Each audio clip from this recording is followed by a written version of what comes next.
Attention listeners, ahead are spoilers.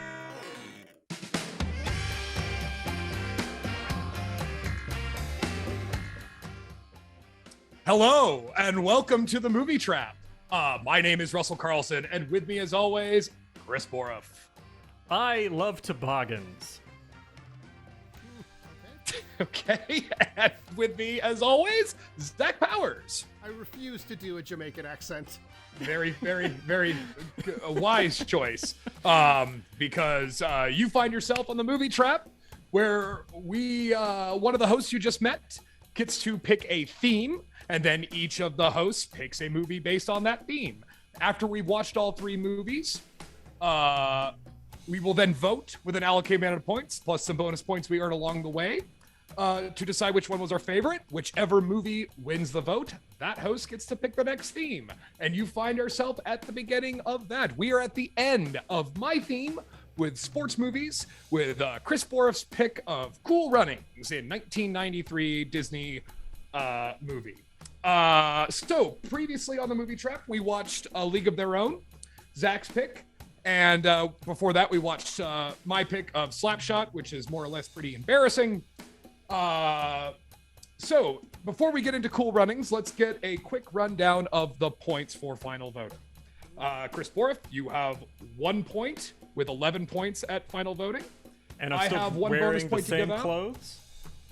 Yeah, Yes, that's our indeed. pact. Oh, yeah. We all we made a kept good pact. to our word, you know. Uh-huh. Last Yeah. episode, you made a pact to wear the same clothes, retain the same beard and hair length, just for Took fun. a lot of work. General Took a lot of work. cleanliness. You Yep. should definitely tip us because it took so much work. We all had reference true. pictures That's of true. ourselves at the time. Yeah. That's true. Yep. Down to the minuscule level. Anyway, I have 11 points with one more bonus point to give out. And Zach Powers has a whopping 14 points Goodness. for final voting with one more bonus point to give out. So, alrighty, folks, it is literally the next year from A League of Their Own in 1993. And we are watching another true story, this time in the Olympics. And it is 1993's Cool Runnings. Yeah, so Zach, go ahead and strap on, get in that sled, and let's rock and roll. Or Rasta, whatever. I'm not good at Jamaican accent. Well, here we go. Cool Runnings is a 1993 comedy sports film. It is directed by John Turtletap.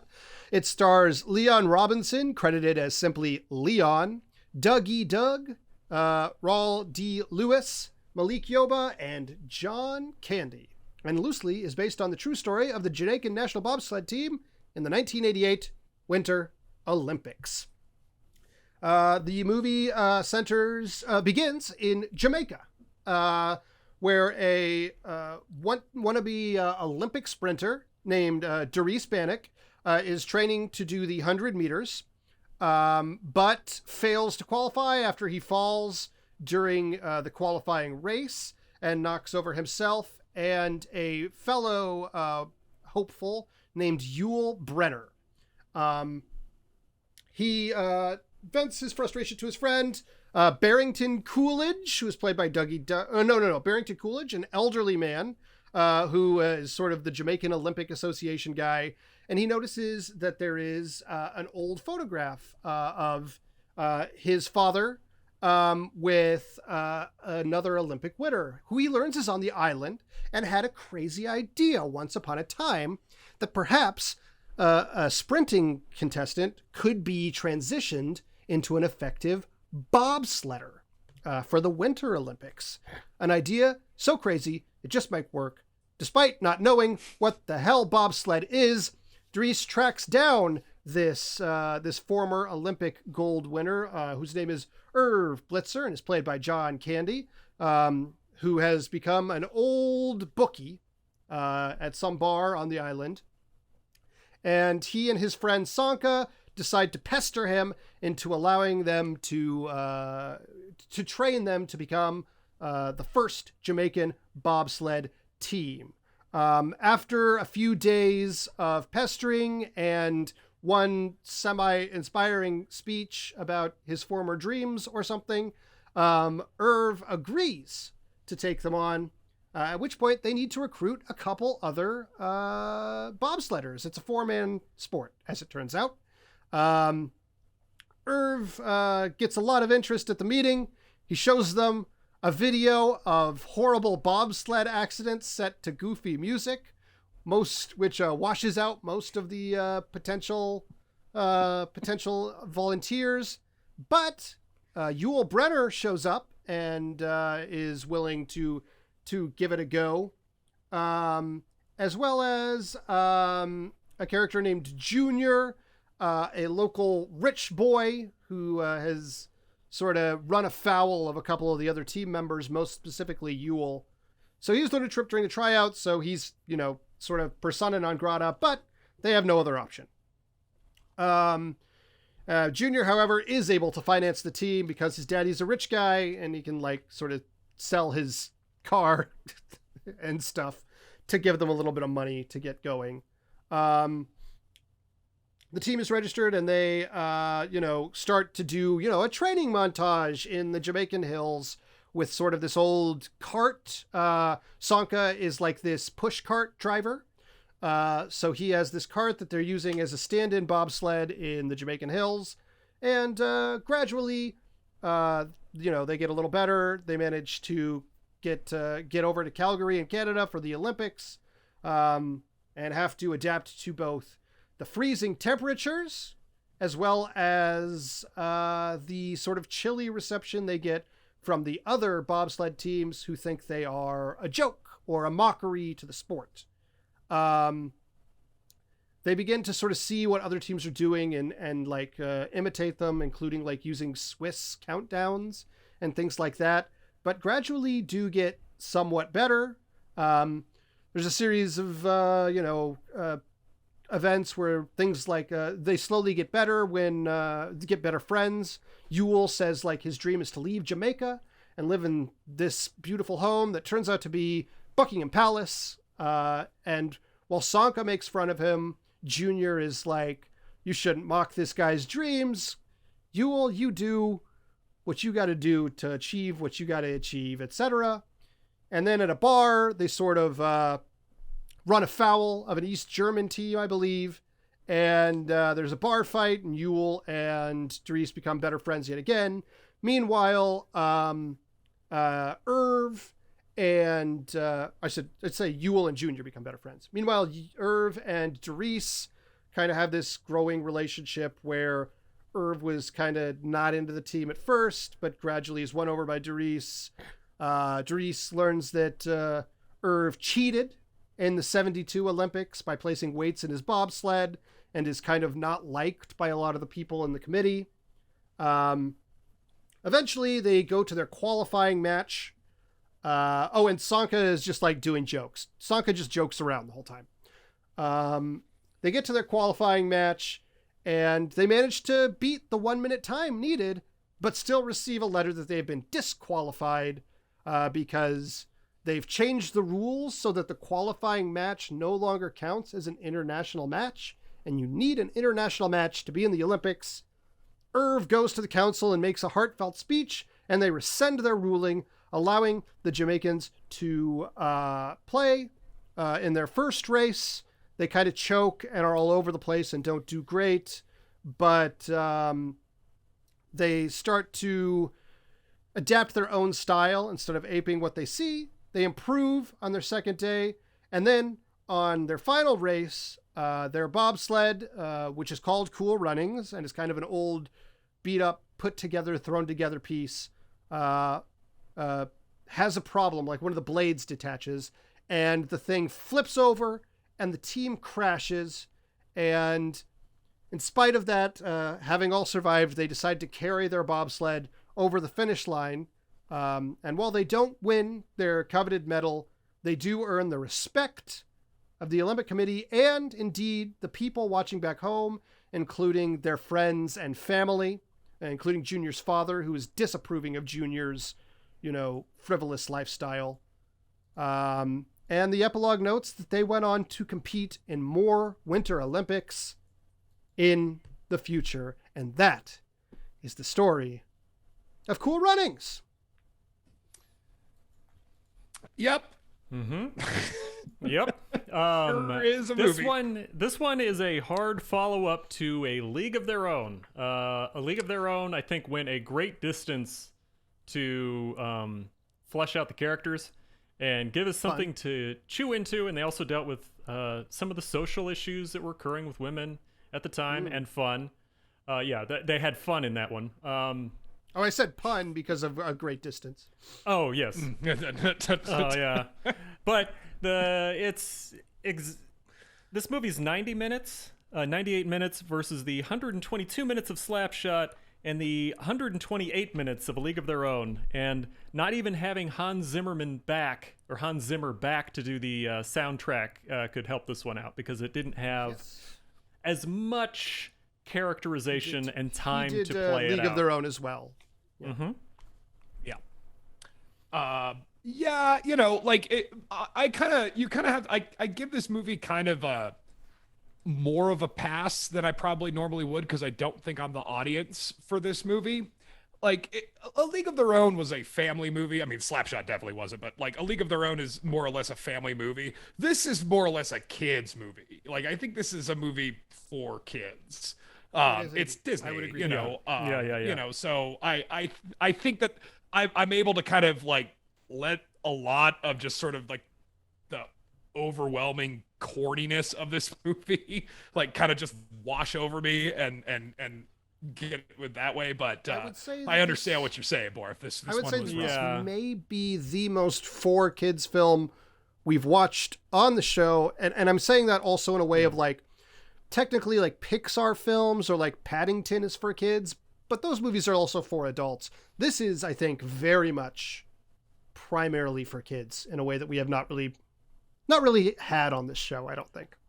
Yeah, I would agree with that. It's Bugsy definitely Malone slapstick. was kind of close. I guess Bugsy, you know, Bugsy Malone. Bugsy Malone was kind of close. Well, but, I mean, the Bugsy Malone, though, there was more of a mystery as to who that film was for. Like, this one is clearly a children's film.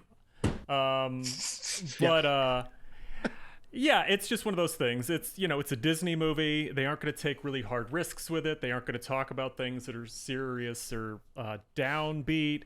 It's just going to be fun, having fun all the time. But just to put it all... You're not going to get deep into, like, racism. Yeah, I mean, that would be one thing. I'll say it very quickly at the start, and then we can go into the actual movie, because I think it needs to be said. A lot of the characterizations are caricatures. They aren't fully fleshed out people. This was written by two white people. The director's a white guy who went on to direct The Meg. And much like The Queen's Gambit never deals with sexual harassment. And The National Treasure. Yeah. Much like The Queen's Gambit doesn't deal with sexual harassment, and it was written by a man, this one doesn't deal with racism outside of the one time that John Candy's character, Irv, yells, "Is it something because they're black?" When interacting with the committee, the commission for the Olympics, but it's not because they're black. They don't really deal with it. Yeah, it's because their performance might be embarrassing. It's not. It has nothing to do with race. So but conveniently, and their hearts are changed by his stirring speech. One quick example, like this is based off real people, like Dudley Tall Stokes, Michael White, Devin Harris, Chris Stokes, who was actually a last-minute replacement on that team because one of the people got injured. But the characters in the movie have names like Yul Brynner and Sanka Coffee, which I don't know if you guys remember Sanka, but it was supposed to be the coffee alternative that no one liked in the 80s. I did not remember that. That guy's name is a straight-up pun, and the other guy being called Yul Brynner was straight-up, it's funny because he's from Jamaica, and he's called Yul Brynner, who is the guy in Westworld. There we go. Well, let me say that... this is something that has in common with A League of Their Own. A League of Their Own is based on a true story of a women's baseball league. The characters are not real people in A League of Their Own. They are pretty much made up. I think Tom Hanks' character is loosely based on somebody, but it has a different name. Yeah, he's like an amalgamation of like three different people. Like, and I think Dottie and Kit are. I mean, I think they are too. But so this is Ed Gein inspired the Texas Chainsaw Massacre or Silence of the Lambs. Yeah, right. Like, right. Kind of. Yeah, sort of. Right. Yeah. I mean, but it's true-ish story, and it's very like typical of Disney do these kind of like Seabiscuit and shit, right? Like it's these kind of, you know, but it's also indicative of also the 90s, right? Like even the League of Their Own, it has a little bit of it where it's just like, it's baseball, but they're women. It's bobsledding, but they're Jamaican. Isn't that wild? You know, like it's very indicative of that. I think this is a really complicated thing to talk about in some ways, because at the time, Disney releasing a movie with black leads, like a bunch of black leads, actually was pretty forward thinking. Like, how many times did that happen in the course of, this is the early 90s, in the 80s or the rest of the 90s? How often did that happen? Probably extremely fleetingly. So it's difficult. You have to think, like, things in their context, in the time and place they occurred, could be big movements forward, even if from our 2021 position, this movie is not exactly the most shining beacon of racial equality or representation. Just to be like real on it, it's also leagues and leagues ahead of like Song of the South, like another Disney film. It's like, this film, definitely, these are like people, they are caricatures, but it honestly likes these people. They aren't there at the behest of someone else. They're there to do their own thing, and it's a sports movie. Yes, it does not and mock also them for their color. Like, they're broad and comedic characters, but yeah, it's not mocking. It's not laughing. I mean, you know, like the snow thing was funny. My wife is particularly fond of that scene just because she relates, and whenever she's cold, we'll put on 10,000 clothes at once. So she relates to that. But even that's like done in like a fast motion, like Bugs Bunny kind of way, you know. And it's you know, even this movie has the same problem as League of Their Own with montage, right? You know, like it's there's this one probably more than League of Their Own, and this one's definitely more cartoony and sort of just like slapsticky. That you know, again, like little kids laugh at. Like it's but I think there are commonalities between all three of our movies that we can talk about later. Very true. And I think Disney had a much wider scope as far as appeal for this movie. I mean, they originally wanted Denzel Washington. Oh wow. Eddie Murphy. Denzel Washington played Doris. Eddie Murphy to play Coffee, and they were gonna have, I think, Marlon Wayans and somebody else in there. So they had grand ambitions for this movie, but nobody wanted to do it for the budget that they were offering. I kind of glad that they said no, because I think it would have been even more of a disaster if you had that much kind of cachet going in with these guys. Part of what kind of adds to the charm to these performers, if any, is that you don't really know them, so you're kind of getting to know them, and that's sort of the charming aspect of it. And it's I mean, enough can't be said about John Candy. I think he's overwhelmingly the best part of the movie. Of course. Everybody loves John Candy. Yeah. So it allows him to kind of be the tentpole, and John Candy is a very giving actor. So like he allowing these kind of not really well-known. Leon is a hip hop guy. He's from Brand Nubian. You know, like, and I know him from Oz. And everybody knows Dougie Doug. He's a Disney staple. I think he was in Operation Dumbo Drop or some shit. I think, yeah.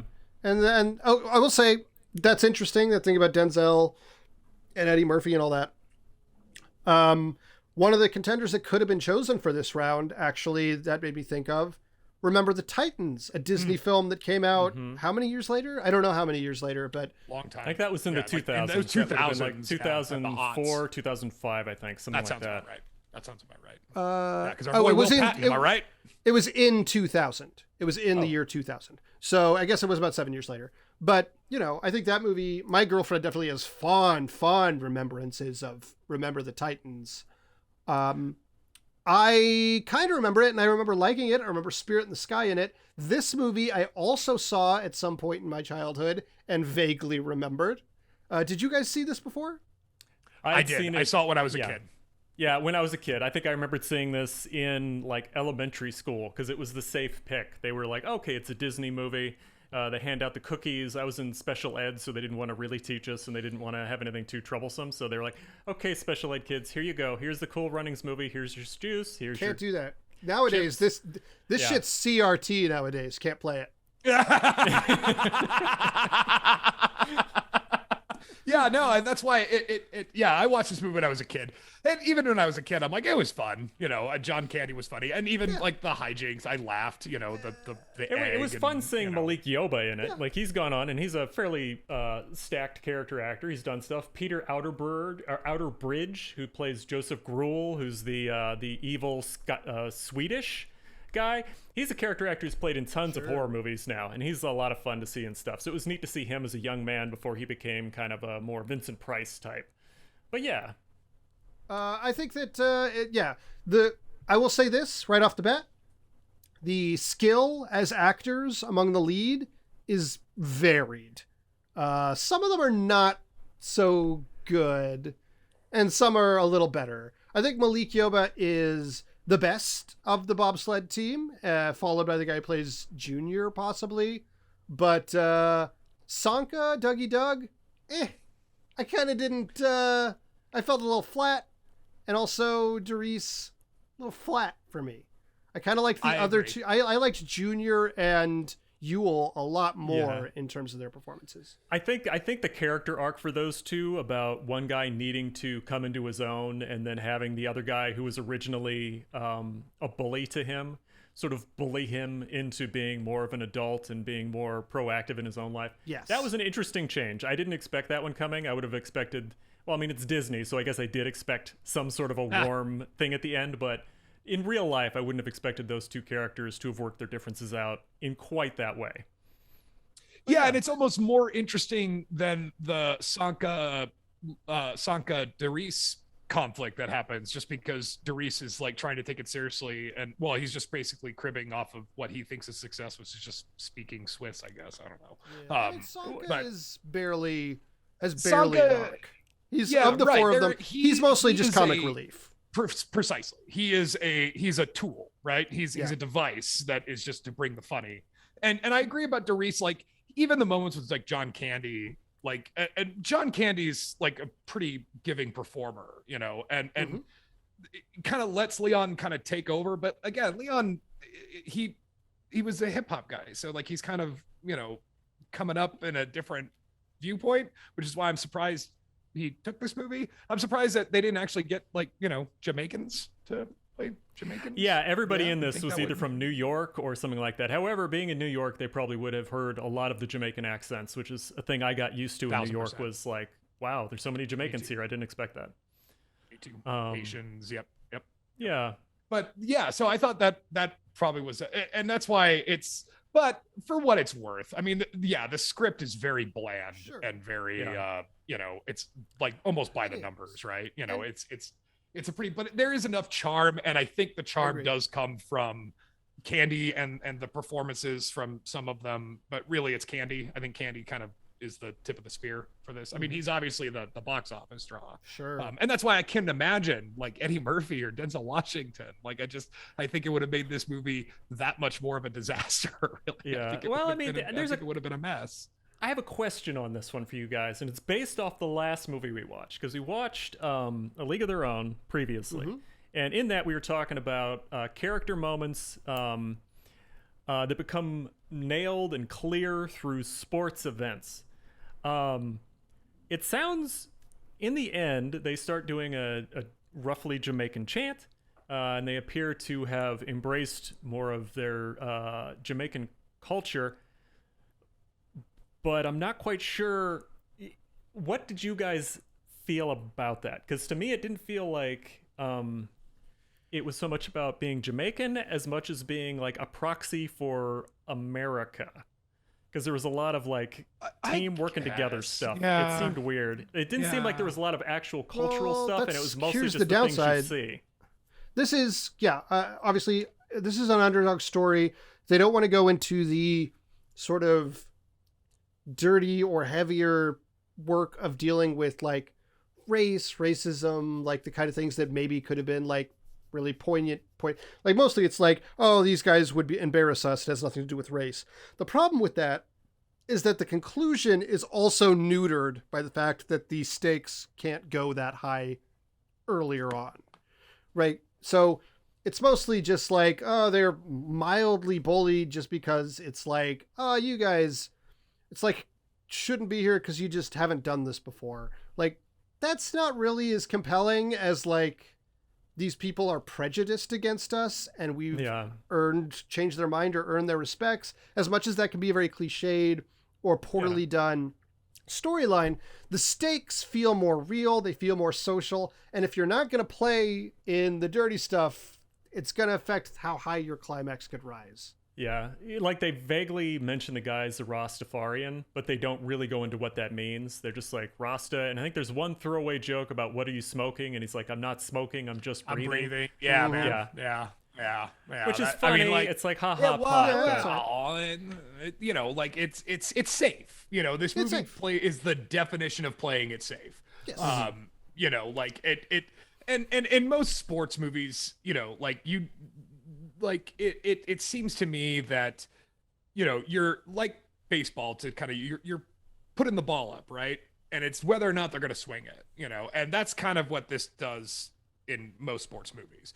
I mean, I don't know enough about bobsledding to give a shit, but I don't know either. You know, like, seems dangerous, seems scary. I wouldn't do it. And there is nothing I loathe more than the International Olympic Committee. That is, imagine nothing. Imagine the NFL, the Third Reich, but evil. Forget about it. Oh no!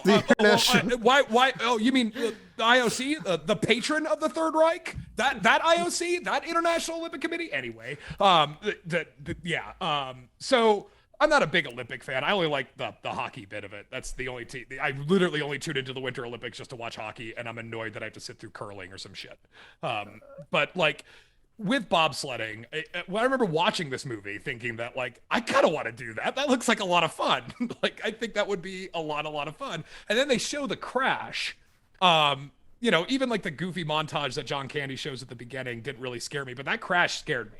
That crash, and they filmed that well. They actually used the footage. They actually used the actual footage, and I think that served to add to its sort of nastiness. And that's, you know, when you have a movie that's playing it safe so much, and then that crash happens, and and you see their heads like against the ice. Yeah, it's very. I was gonna say that the headshot is what got me, because there's like another movie, Aquaman, very different genre.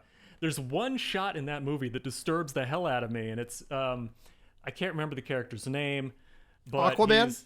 No, the other, the non-Aquaman, the other guy, the guy with bug eyes. Anyway, what happens is Black Manta. Black Manta. He gets something around his neck and he gets thrown off a cliff, and they have this one close-up shot that looks like a snorri cam, where it's just his head banging. And, you know, it's all CGI nonsense, but it's still one of the more disturbing sequences, because something about someone's head impacting things, no matter what the situation is, you still go, oh, that looks painful. And in this one, they really made it look painful. I thought one of those guys broke their necks for a second. Oh, man.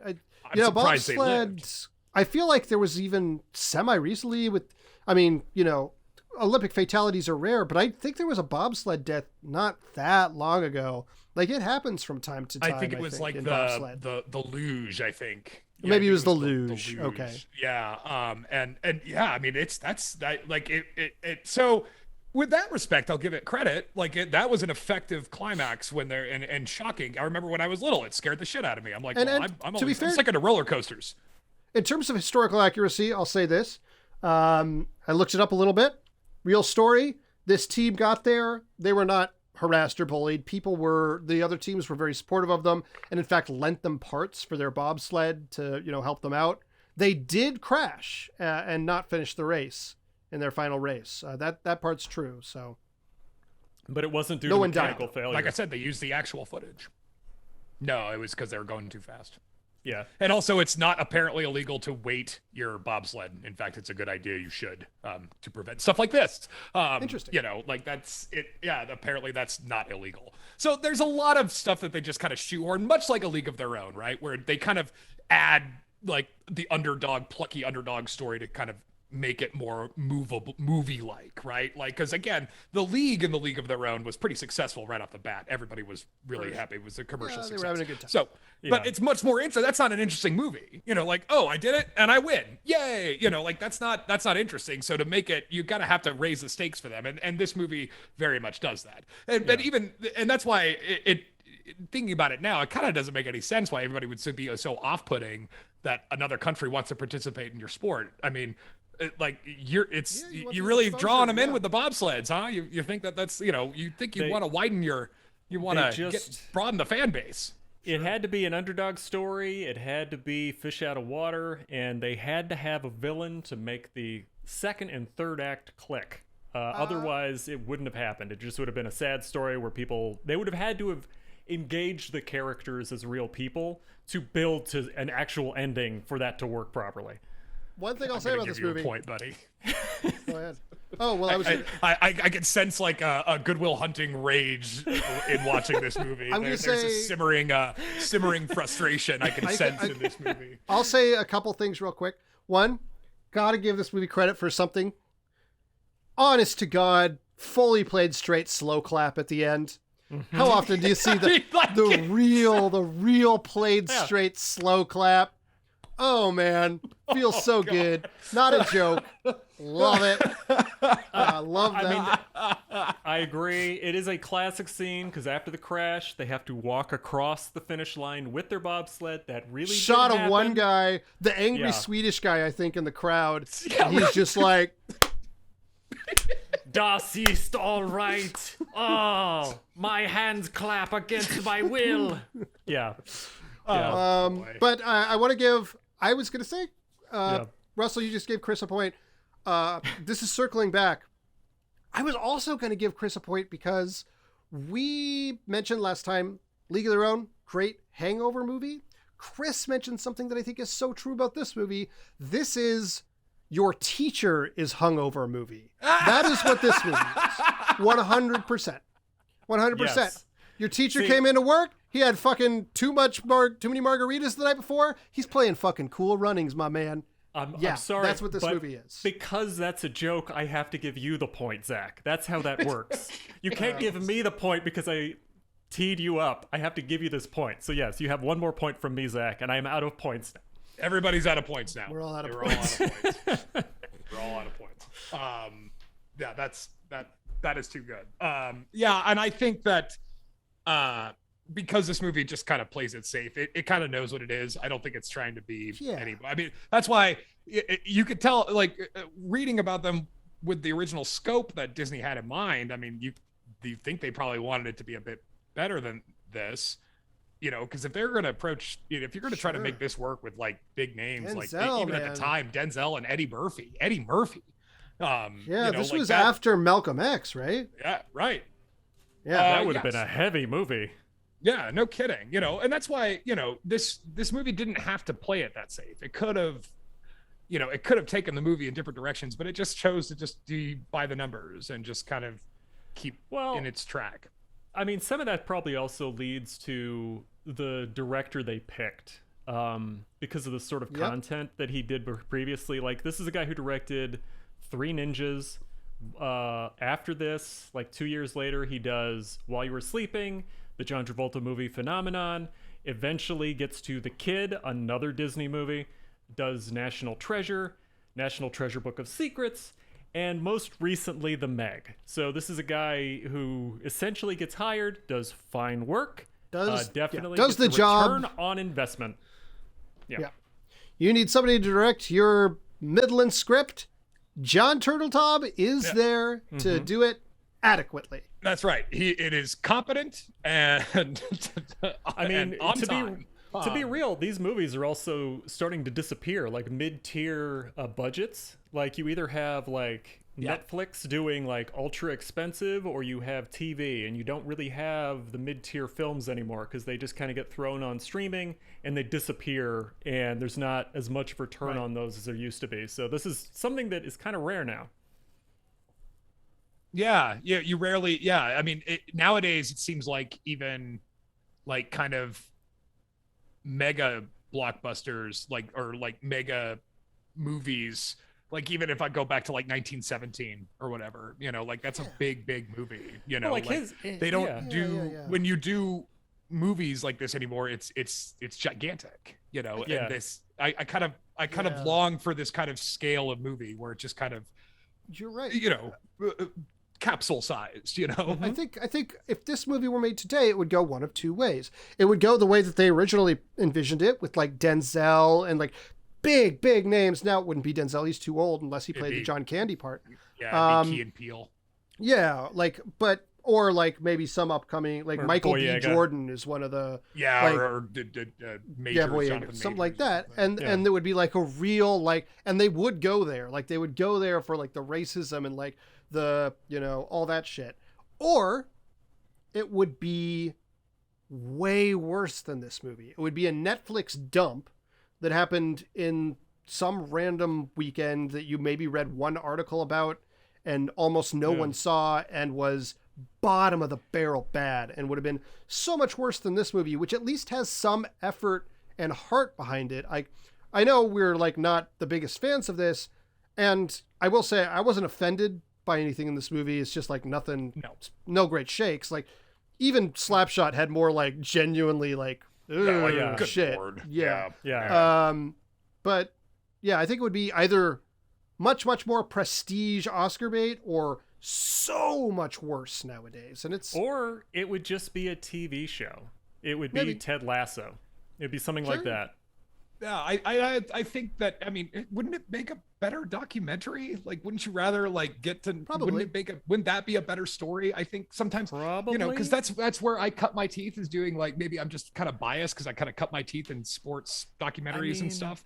I think it would, but you definitely have a point there. But I think the problem with this is that it also was cherry picking this story, because there were previous island nations that were engaged in bobsledding. Even when this bobsled thing was happening, there was a 2-man team that they didn't mention in this movie at all. So I think that there definitely would be room for a documentary, but it would need to be like a lot deeper and a lot more involved in the culture and how these people came to wanting to do this, and, you know, why someone from Jamaica wanted to be on a bobsled team. Right. Well, and that's why documentaries allow that space. You know, they can allow that scope without A, budget, or B, dragging down the narrative. You know, this movie is very concentrated on getting to the end. Like, this movie's laser focused on like, we're gonna get through this. We'll throw in some jokes to make it worth the price of admission, but like it is full speed ahead towards like what the, you know, it doesn't, you know, I mean I kind of agree with you though, Borif. I mean, it did feel longer than the other two movies, even though that this one wasn't. I don't know why. I mean, even Slapshot, like as gross as it is, maybe it's just because both League of Their Own and Slapshot are more team sports, and I don't really understand that team dynamic in bobsledding, other than they just all ride in the same car. But in League of Their Own and Slapshot, they are allowed these kind of vignettes into these side characters, and are allowed some version of characterization, even if it's as shallow as Slapshot or even as deep as A League of Their Own. This movie, you don't really get that in anybody except for Irv and maybe Doris, and that's kind of it. Like you get the B story between Junior and Yul Brynner is the most characterization you get out of anybody, and it's honestly, in my opinion, the best. I mean, I think John Candy. I wanted to ask you guys this. So in sports movies, do you guys think that the coaches is the best part, like that to play? Like, I think that it seems like in every movie we've watched, like the highlight of the movie is who's ever the coach. Circumstantially, sometimes. I think often that's the case. I think that that's what you just said is debatable in the case of A League of Their Own. I think you could make a fair argument that the Gina Davis, Lori Petty characters are like kind of the star of that show, even though Hanks does like obviously a really memorable performance. But I mean, if we're taking it as just generalities, coaches usually get the best speeches in these movies because they get to the hoorah speech at the end. If Coach Taylor being like, ain't nothing like football. Yeah. Clear eyes, full hearts. Or it's an example of someone like cleaning up their act after like being disgraced. So it's a disgraced warrior coming back to the battlefield, now clear and not as or more sober than he was previously, and things like that.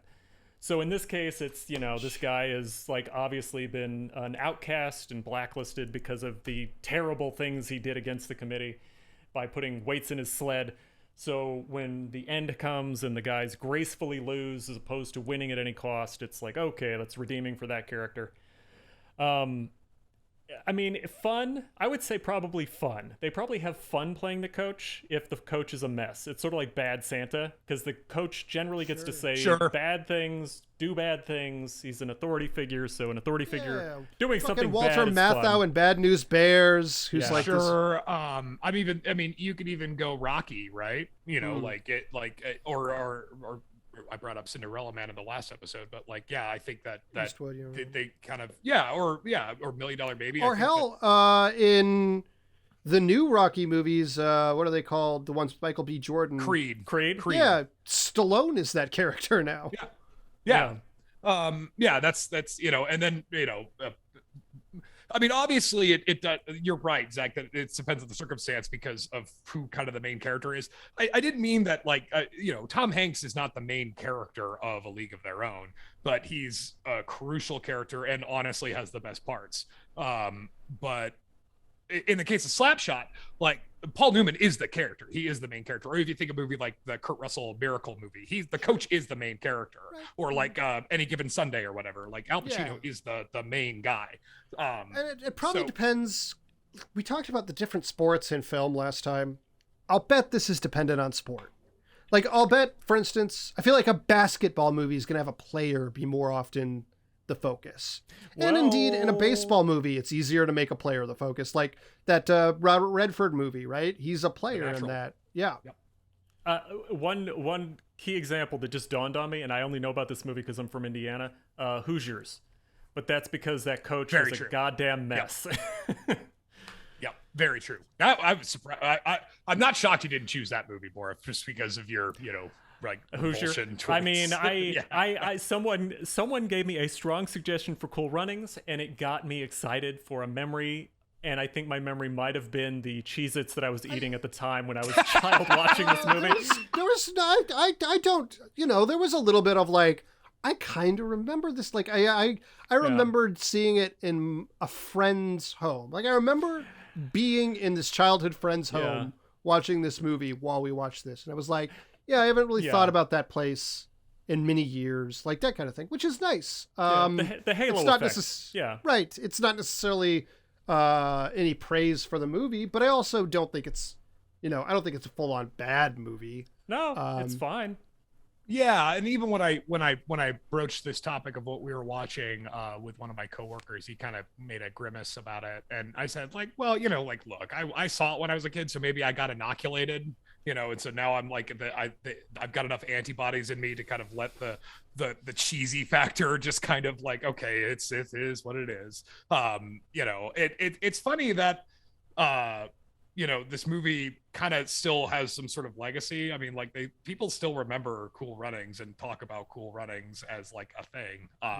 It is funny how it's still kind of stood out still. It's strange. This one's a little more, you know, there's nostalgic movies that hold up and ones that don't. And I think this one's a little more on the Space Jam end of the spectrum mostly. Yeah, right. And it's not that, it doesn't make it, I mean, it's not bad. It's just not bad. That, like, it didn't have. It's just nothing special. It doesn't have the effect that it's trying to go for on me, and it's trying really hard. But it's like I said, as I said at the beginning, I am not the audience for this movie anymore. No, you know, I am not the audience for this movie anymore. So I kind of have to let that go. But also seeing it as a kid, I think when you see things as a kid, you're able to kind of like the not just the nostalgia factor, but you're remembering laughing at something.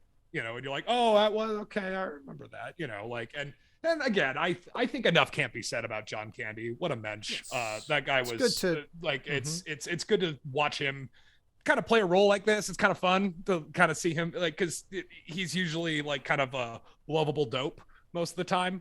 For this one kind of be like a haggard, you know, mess of a con man.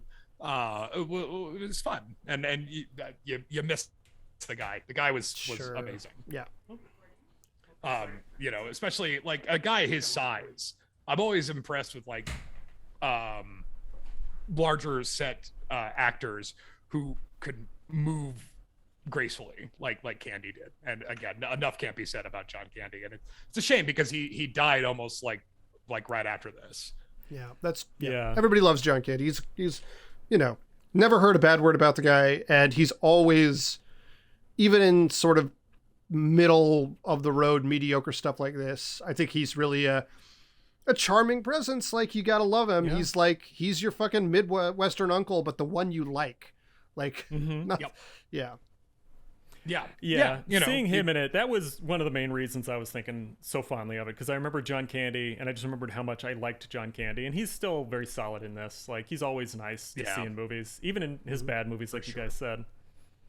He can't have, like, so we've watched 3 movies that feature a coach or coach figure that's sort of a washed up, has been alcoholic. They don't say alcoholic in this movie because it's for kids, but but John Candy, and it's appropriate, I guess, because this is a kid's movie. John Candy can't have that hard edge. Like, he just doesn't have it in his body. I don't think. Not really. Oh, God, no. I mean, he's yeah, man. I mean, like, I think that's why it's fun to kind of see him try to play against type a little bit in this movie, you know, kind of, you know, whacking at him with pool sticks and shit. And, you know, like, it's fun to sort of see him kind of do his thing. And again, even in his classics, he's so fun to watch him work off of other people. I mean, my favorite's always going to be Planes, Trains, and Automobiles, because that movie, like, him and Steve Martin are quite a pair. And 'tis the season for it. Indeed. Not when you're listening, listeners, when we're recording this. That's right. Yeah, that's right. Yeah, I'm trying to think if he ever did a film in which he was a villain or scary. About as close as I can think would be Nothing But Trouble, where he plays the sister. That's true. He was in JFK. Wow, I don't know. Yeah, I remember. He was kind of scary in JFK. Everybody was in that fucking movie. Name a person they're probably fucking in it. Never seen, kind of don't want to see. I don't like Oliver Stone, and I don't like conspiracy theories. I think they've ruined the fucking country. Yep. And that movie will not avail you of that. And it's also 4 hours long. So it's but yeah, no, and that's why I think that when you do a kid's movie like this, you kind of need a John Candy type of guy to kind of be the anchor, because that's what I remember was just John Candy. I thought Sanka when I was a kid was a little funny. I thought he was funny, you know, but like, real quick, Back and to the Left is such a stupid argument because you can see the entry and exit wounds on a body, and one is larger than the other, and you can tell the direction a bullet fucking came from. Back and to the Left is so useless as a piece of information. Fucking look at the body. You can tell. I agree, Zach. We need to reopen the case into John Candy's death. It is unacceptable that we have accepted this conspiracy for this long. That's right. Oh boy. All right. Yeah. Sorry. Yeah. I mean, like he's yeah. But even his little bit in JFK, he's very good. He plays like this kind of like New Orleans sleazy lawyer. So he's kind of playing to that type, being or Blitzer, where he's kind of this washed up has been. Except he's not in JFK, but whatever. Yeah, JFK sucks. But like I think that Cool Runnings, you know, it. When you talk about sports movies, racing movies are very easy and digestible to film. Anything with racing. Yeah. The problem with bobsledding is you're racing against a clock. You know, you're racing against a clock, and that's not really interesting to watch. You know, like you don't get that kind of like give and take of are they going to make it, are they not going to make it? You know, like, and that's I think that's why team on the field with you. Right. Yeah. The event itself happens in about a minute. So it's not like they have to do fake extension of time all the time for it to work. That to me is the craziest part about the Olympics, especially with like when you think about like sprinters and stuff like that. These people train their whole lives and spend a lot of money and do a lot of things to their body for this moment, and it's over in like 10 seconds. That's it. You know, I can't imagine as short as possible. Right. Yeah, exactly. Yeah. And that's why it's wild to me. And that's why it's racing itself when you're doing the kind of nose to nose thing. That's a little bit more interesting to watch in film. It's hard to do it when you're just watching a clock. You know, we didn't even think about fucking car races as a genre of sports movie. Yeah. Hey, if you guys had chosen cars, at least they're the athletes. You know, at least they're actually doing the racing. Yeah. Okay, yeah. Well, whatever. Or Ford versus Ferrari or whatever. Ferrari. It's a popular car brand. Yeah. Ferrari. Ray Ferrero. Anyway. Cool. Well, guys, have we cooled running out? Yeah, is there anything else you guys want to talk about this? No, let's put the sucker on ice. Yeah, I'll say briefly. Yeah, I do think it's fascinating. We watched 3 movies with salty, washed out coaches that have like sort of a vignette middle and then end with the team losing. And they're all sports comedies. Maybe all sports comedies are the same fucking movie. Bad News Bears, I feel like, is the same fucking way.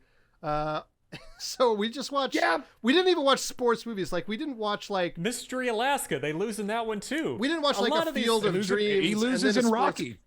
Yeah, we didn't watch like Rocky and then a sports comedy and then like I don't know, some other sports, fucking Ford versus Ferrari or Cars or something. Yeah. We watched 3 extremely similar movies in many regards, and I think that's kind of interesting. Yeah.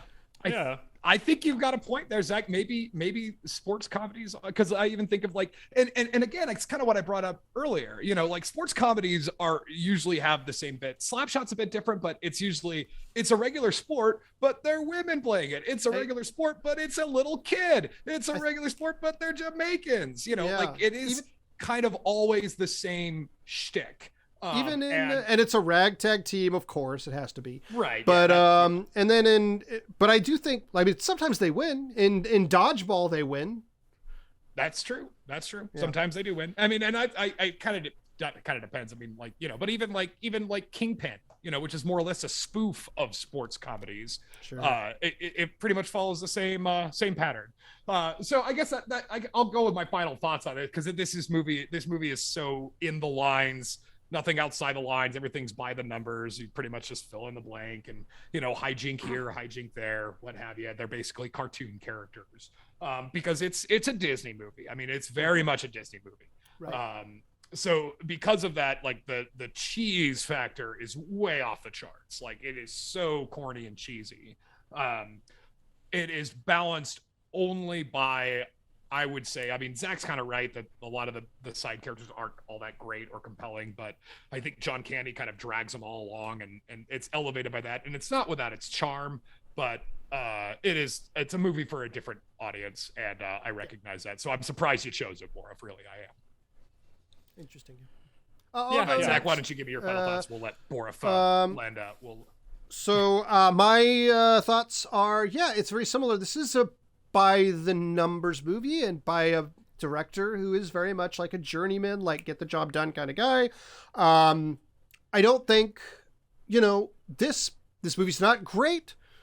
It's not terrible. Like, if you have kids and you want to watch something like, or are a hungover teacher, indeed, this is not going to be like the biggest chore in the world to get through, like so much in children's entertainment is. It's going to be a passable way, you know, to get through the time if you can't watch anything a little bit more adult, which is fine. And movies like that have a place, but it's also not really anything spectacular. It's nothing to write home about. No one goes into like work the next day and is like, I saw the best movie last night. It's called Cool Runnings. It's just fine. Yeah, I feel the same. This movie is very tame. You're not going to have anything that'll really rattle you in this. about the only thing that might rattle people is the Jamaican caricatures, because of the many issues that Jamaica's having right now. But beyond that, you're never going to get that deep in a Disney movie, and it's fine. I probably should have picked a different movie, since I mentioned a variety of movies.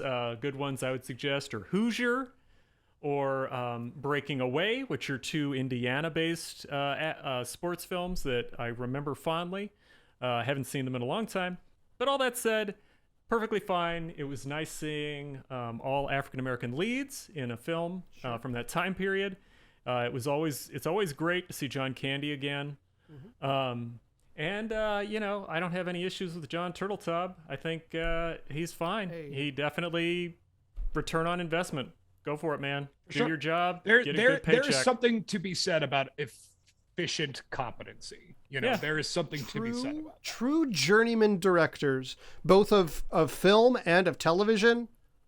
I think like those guys work their asses off.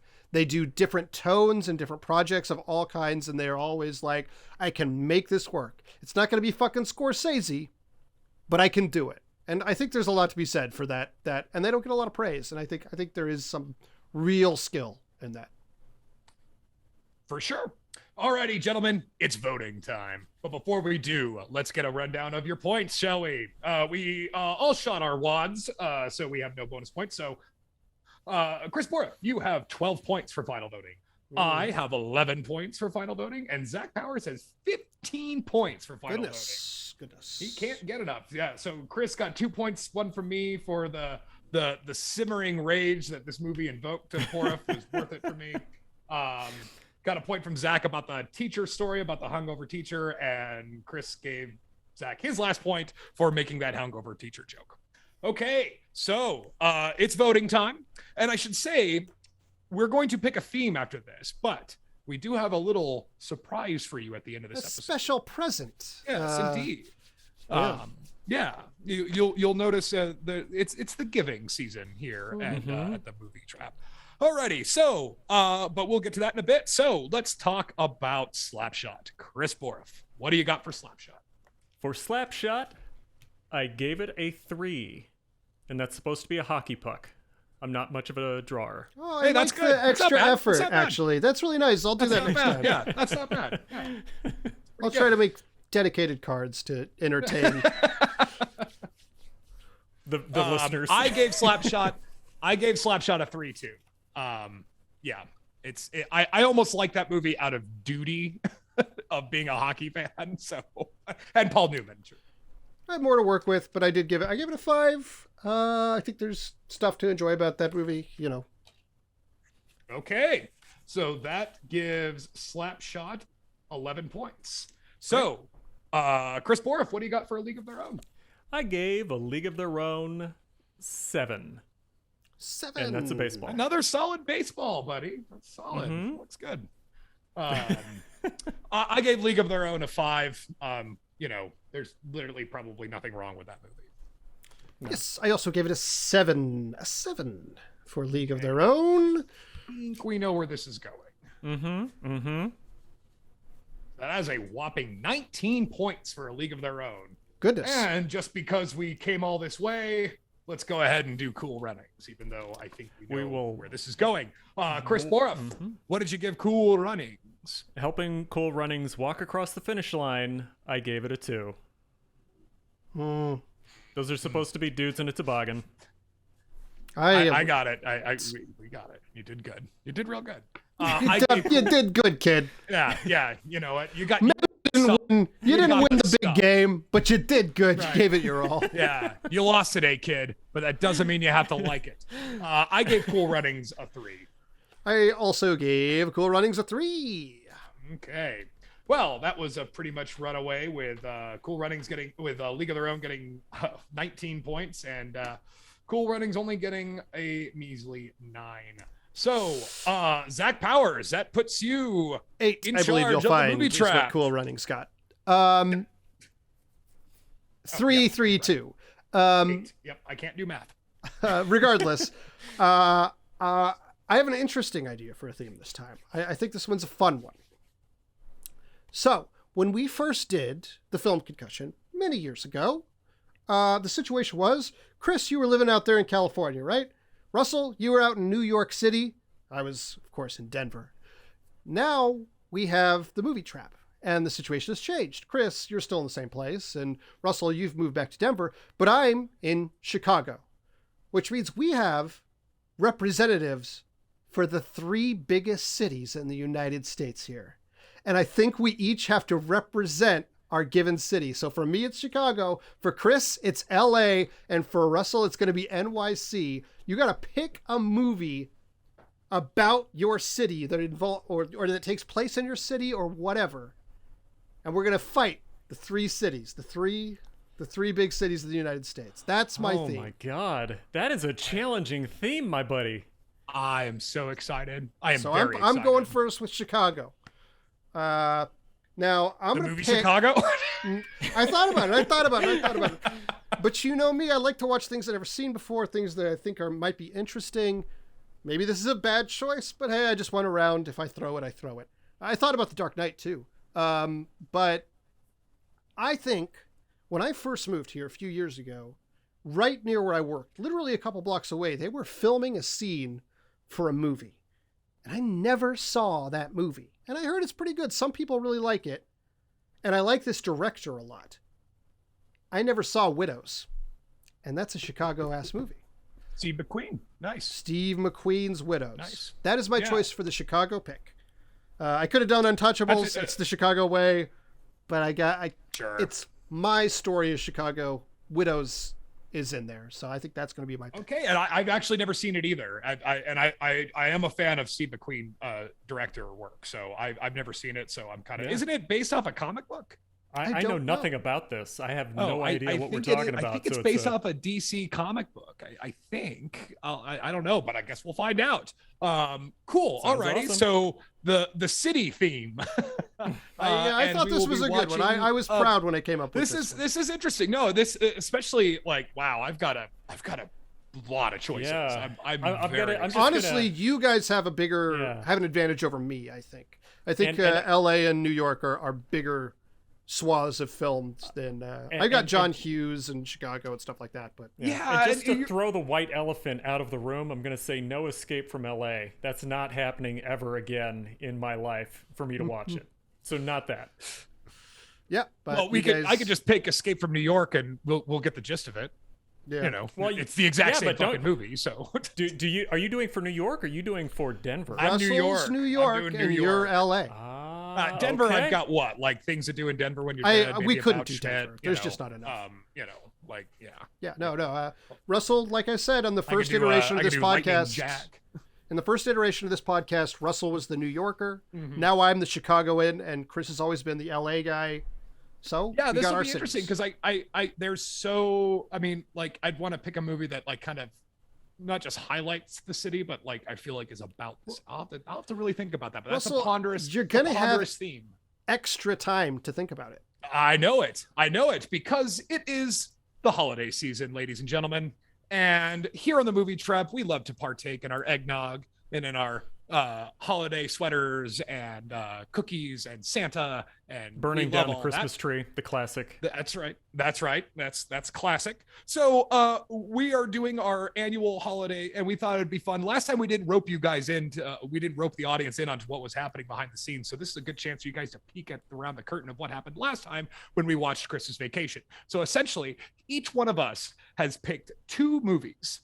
And Zach has wrote them down, and we are going to roll a 6-sided dice, and whatever that dice lands on, that's the movie we're going to watch for you that will be released on Boxing Day.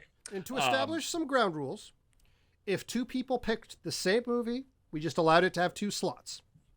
So good that you mentioned that, because Zach, why don't you go ahead and read them the list? We did it in alphabetical order. So picks number 1 and 2 were Chris Boreff's picks, and they were. Number 1, Eyes Wide Shut. And number 2, Black Christmas 1974. Then Russell got his picks for 3 and 4, the next alphabetically. And he picked Gremlins, classic. As well as Black Christmas in 1974. So we got 2 Black Christmases. Now, then it was my turn. And I just got a little kitten that we're naming Guillermo/Gizmo, which is partially a reference to what we do in the shadows, but it's also partially a reference to one of my picks, Gremlins. And then for my backup pick, one of my favorite slashers I haven't seen in a long time, Black Christmas, 1974. So, I will now roll. If Eyes Wide got Eyes Wide Shut. I'm going to laugh my I'm going to ass off. scream if we get Eyes Wide Shut. I am going to scream. Eyes Wide Shut, Black Christmas, Gremlins, Black Christmas, Gremlins, Black Christmas. That's the lineup. I'm rolling the dice. Will it be 1? 1 would be Eyes Wide Shut. It's not Eyes Wide Shut. It's Gremlins. Okay. Well, we tried, Borif. That's we okay. really did.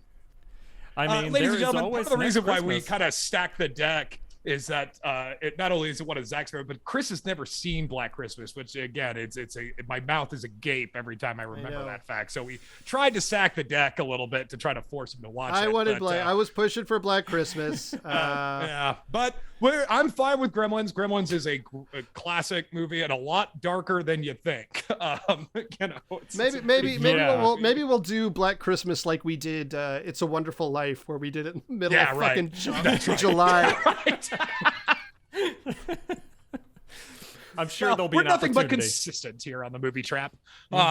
Cool. All right, guys. Well, it's nice that we all maintained our figures. You know, I mean, I'm surprised because so much has happened between the last episode and this one that I even was able to recall anything. Sure. It's just amazing. Mid delay several times. Yeah. There was a murder. It was a whole thing. Yeah. That's right.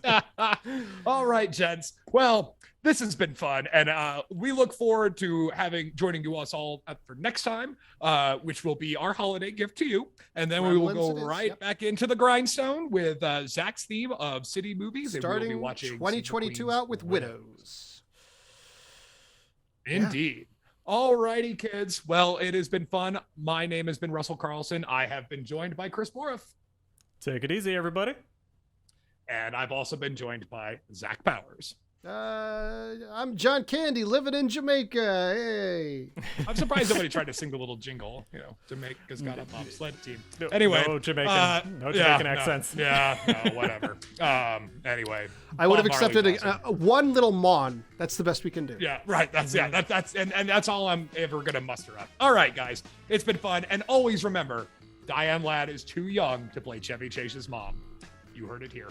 Yep. We could see history in the making. Feel the rhythm. Feel the rhyme. Get on up. It's bobsled time.